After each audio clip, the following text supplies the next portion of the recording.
ফেরেশতারা আবার আইসা আল্লাহকে বলবে, আল্লাহ জাহান্নাম সব ঘুরে দেখলাম কিন্তু আর কোনো জাহান্নামী পাইলাম না।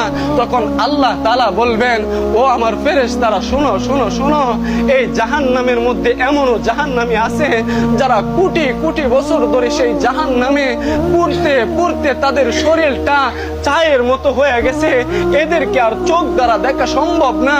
আমি আল্লাহ তাদের আওয়াজ শুনতেছি, তারা তো আমি আল্লাহকে ডাকতেছে যে মালিক আর জাহান্নামের আযাব সহ্য করতে পারছি না, আজকে আমাদেরকে জান্নাত দেন না। সেদিন আল্লাহ তাআলা বলবেন, এবার আমার যাওয়ার পালা। জুড়ে বলেন সুবহানাল্লাহ।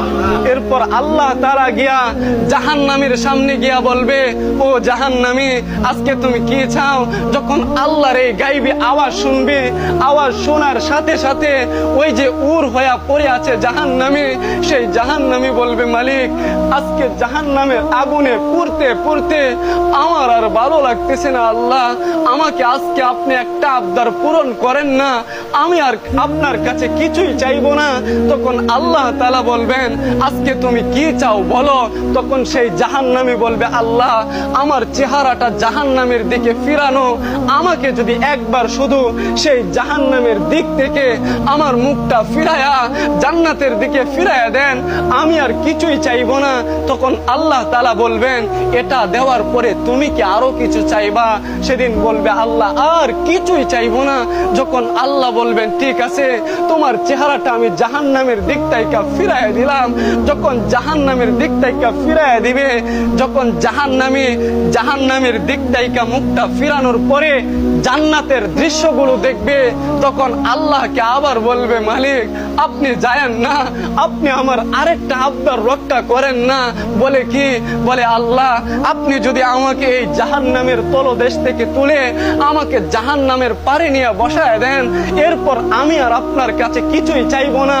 এরপর আল্লাহ তাআলা বলবেন, এই মাত্রই বললা আমার কাছে আর কিছুই চাইবা না, আবার তুমি চাইতেছো, আসলেই তো তুমি নাফরমান। সেই জাহান্নামী বলবে, আল্লাহ দুনিয়াতে নাফরমানি করার কারণেই তো আজকে জাহান্নামে, আর আপনার নাফরমানি করব না, আজকে আমার এই আশাটা পূরণ করে দেন না।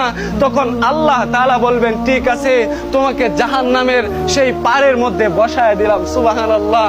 সেই দিন জাহান্নামের পারে বসার সাথে সাথে যখন সেই জাহান্নামী জান্নাতের দিকে তাকাবে, জান্নাতের দিকে তাকানোর সাথে সাথে আবার আল্লাহকে বলে উঠবেন, মালিক ওই যে জান্নাত দেখা যায়, আপনি আমাকে জান্নাতের দরজায় নিয়ে বসায় দেন, এরপর আপনার কাছে আর কিছুই চাইবো না।